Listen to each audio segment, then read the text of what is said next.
Assalamualaikum Pak Hafiz, bagaimana Eh, kabarnya siang hari ini? Waalaikumsalam Bu. Alhamdulillah baik Bu. Alhamdulillah ya Pak G, saya ikut senang mendengarnya. Tapi saya lihat hari ini kelihatannya Pak Hafiz kok agak tidak bersemangat G, tidak seceria biasanya. Nah, kalau boleh tahu kira-kira ada masalah apa G Pak G? Ya, itulah Bu. Sebenarnya saya memang ada sedikit masalah. Namun saya bingung mau mengutarakannya kemana. Kira-kira apa Bu Maulis ada waktu? Mohon Eh, maaf loh Bu jika seandainya saya mengganggu kesibukannya. Insya Allah ada waktu Pak. Pak Hafiz jangan sungkan karena tidak mengganggu. Ya, Alhamdulillah. Terima kasih ya Bu. Jadi seperti ini Bu. Beberapa hari belakangan ini saya sering tidak nyaman, pikiran saya tidak bisa tenang.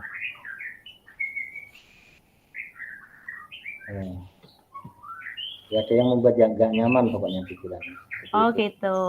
Nah, kira-kira apa yang bisa saya bantu ya Pak ya untuk mengatasi ketidaknyamanan tersebut? Kira-kira apa yang Bapak harapkan dari hasil pembicaraan kita ini? Ya, saya berharap akan ada ketenangan setelah saya bisa menceritakan keluh kesah saya. Baik, kira-kira masih ada yang lain yang ingin Bapak dapatkan? Selain itu mungkin solusi ya dari masalah saya ini.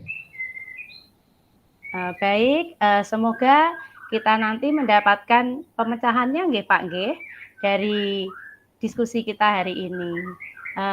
Kalau boleh tahu permasalahannya seperti apa nggih Pak nggih? Bisa Pak Hafiz ceritakan? Ya Bu Maulis ingat tidak ya? Beberapa hari yang lalu pengawas melakukan supervisi di kelas. Waktu supervisi itu saya mendapatkan teguran dari pengawas. Oh, yang itu nggih Pak nggih. Nggih Pak, insya Allah saya masih ingat. Tapi bagaimana bisa nggih Pak nggih? Lalu kira-kira yang membuat Pak Hafiz itu mendapat teguran dari pengawas, itu karena apa Pak? Hmm, Kalau menurut saya sebenarnya masalahnya tidak serius itu. Oh, tidak serius. Eh, Tidak serius yang seperti apa, J, Pak G? Itu loh Bu ya. Pengawas mengkritik tentang proses kegiatan pembelajaran yang saya lakukan. Eh, Proses mengajar yang bagaimana, nggih, Pak G, maksudnya jenengan? Apakah Pak Hafiz dinilai kurang bisa mengelola kelas dengan baik atau seperti apa, nggih, Pak G? Sehingga kok sampai dikritik seperti itu. Jadi sepertinya beliau itu keberatan waktu saya mengajar tidak memakai buku teks. Oh, begitu. Lalu, bagaimana tanggapan Pak Hafiz terhadap respon dari pengawas tersebut? Saya sejujurnya menyampaikan kepada beliau bahwa selama ini ketika saya mengajar, saya selalu menggunakan berbagai sumber, bukan hanya buku teks. Bisa dari buku referensi perpustakaan dan lain sebagainya. Bagi saya yang penting mengacu pada kurikulum. Ketika saya sampaikan seperti itu, beliau agaknya kurang berkenan. Oh, jadi masalahnya begitu, nggih Pak nggih. Tapi kalau begitu izinkan saya bertanya nggih Pak Hafiz nggih. Selama ini kira-kira apa saja yang Pak Hafiz lakukan dalam kegiatan proses belajar mengajar di kelas? Seperti yang saya ceritakan tadi, Bu, saya menggunakan berbagai sumber dari buku perpustakaan, menayangkan video, video pembelajaran yang interaktif, eh, begitulah, bervariasi lah.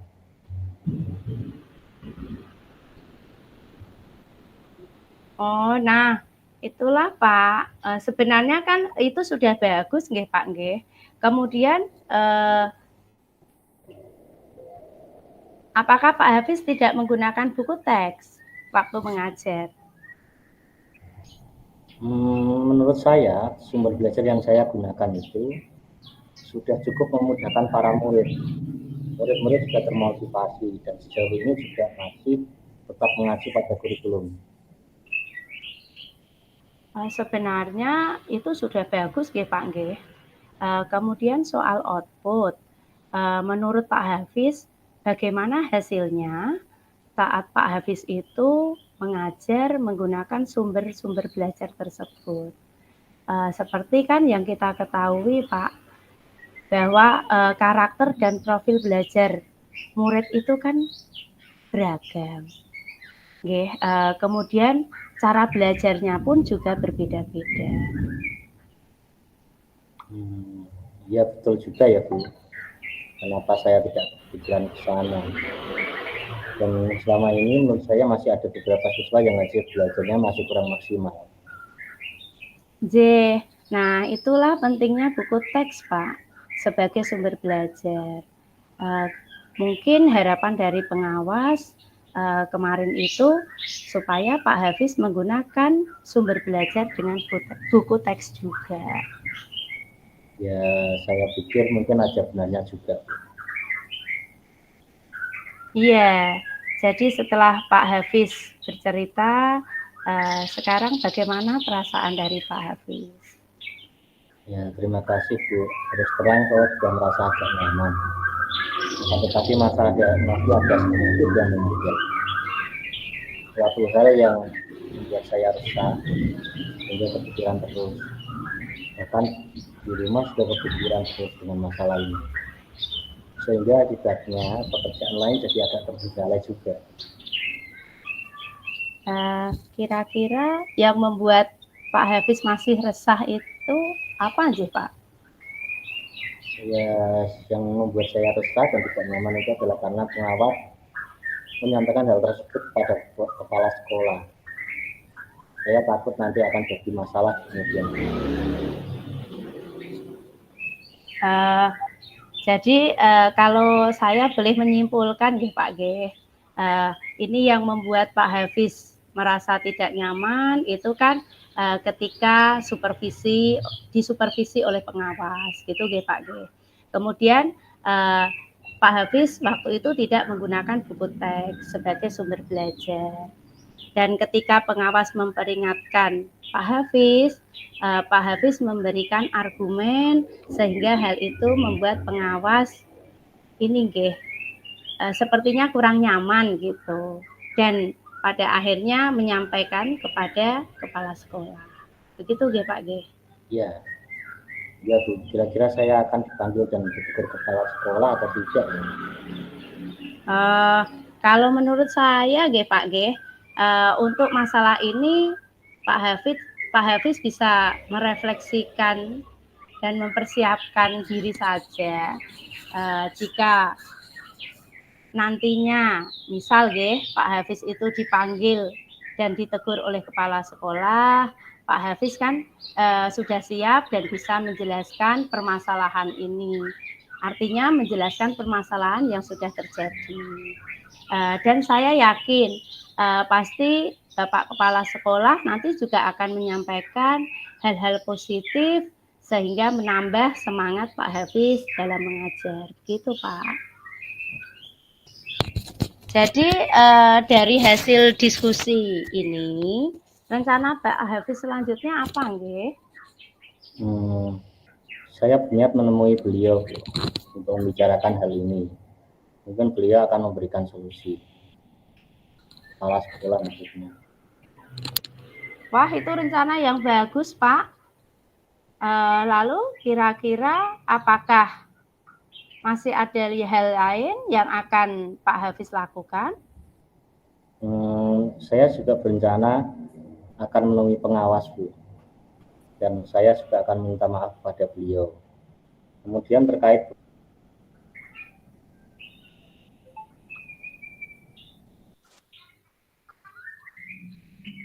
samping juga akan meminta saran mengenai bagaimana menjalankan proses belajar mengajar yang baik.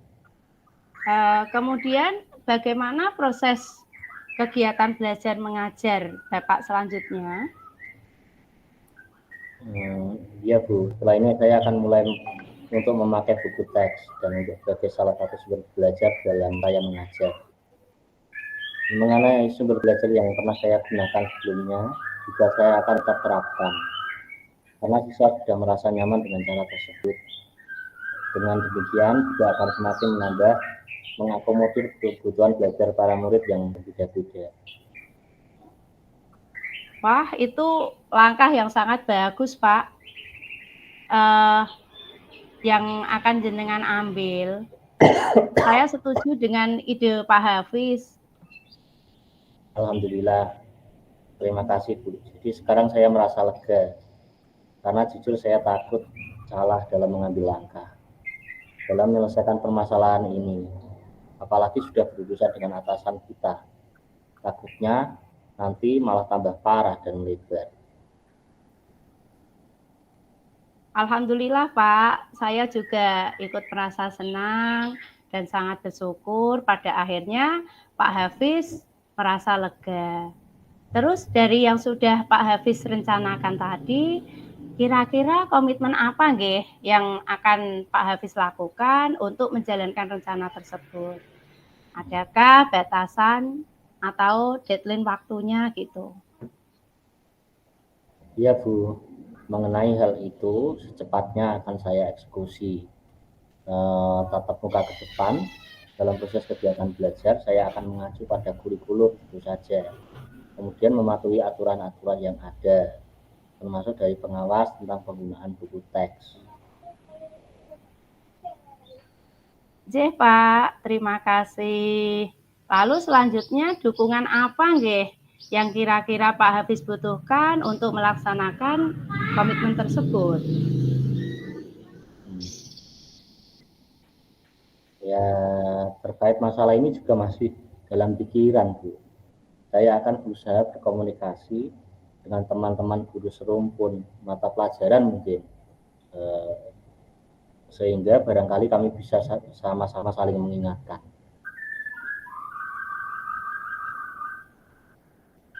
Wah, itu ide yang bagus, Pak. Semoga semuanya dapat segera terselesaikan, nggih Pak, nggih.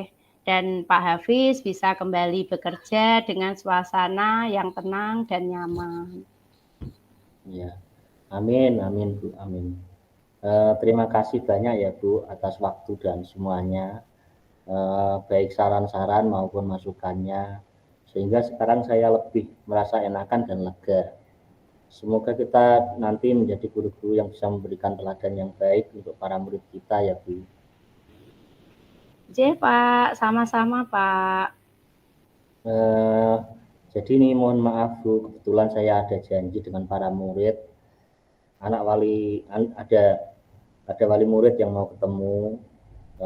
Mereka akan latihan upacara. Saya juga ada latihan upacara juga sebagai persiapan untuk menjadi petugas upacara pada nanti hari Senin. Oh, Pak, monggo. Ya, terima kasih ya Bu, terima kasih sekali lagi. Assalamualaikum. Sama-sama. Terima kasih juga Pak Hafiz mau berdiskusi, saling sharing bersama saya. Terima kasih, terima kasih.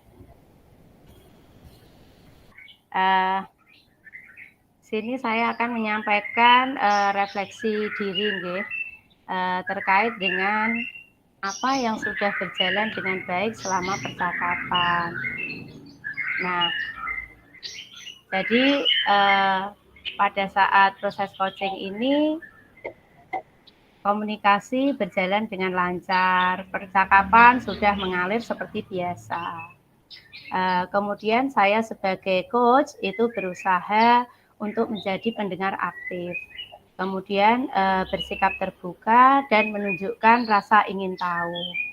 Kemudian apa yang masih perlu diperbaiki atau ditingkatkan, yaitu saya harus terus berlatih terkait dengan teknik coaching seperti dalam keterampilan mengajukan pertanyaan berbobot gitu. Kemudian apa yang bisa dilakukan untuk tetap dalam kondisi presence sebelum dan saat melakukan coaching.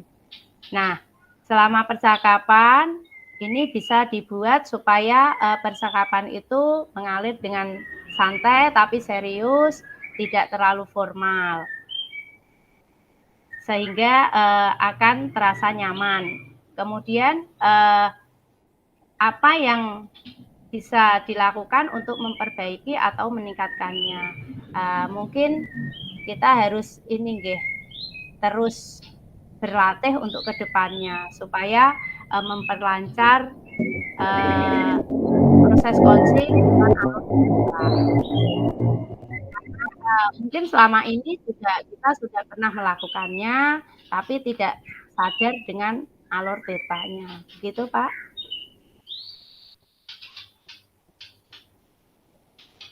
Mungkin dari Pak Hafiz saat di coaching bisa mengungkapkan perasaannya.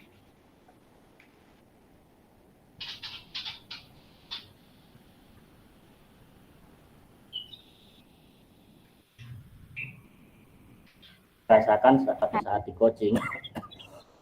Yang pertama, sebagai coach, saya merasakan nyaman saat di coaching karena coaching tidak berusaha mendidik saya. Saya dibebaskan berpikir untuk menentukan sendiri langkah untuk memperbaiki masalah saya. Coach memberikan penguatan tentang pemikiran saya.